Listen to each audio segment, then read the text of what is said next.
شاعر میگه تا درد نکشی روحت آزاد نمیشه. شاید از این خاطر باشه.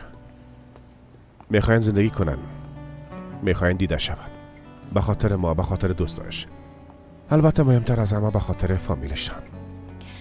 ارزش میخواین شایدم به خاطر گپایشان که شنیده شود. نمیفهمم.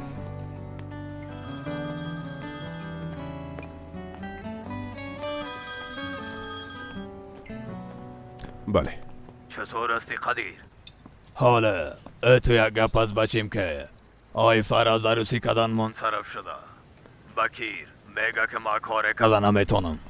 او دختر دیگه نفر دوست داره. از همی خاطر پیشانیش ترش بود. البته که تخم داده روزا بخورم میشکنم. حوصله نکده به بیادرش گفته. پدر بیازو معلوم بود که اونا راضی نیستن. نقصش نشو، قسمت نبود دیگه. سیس، خداحافظ.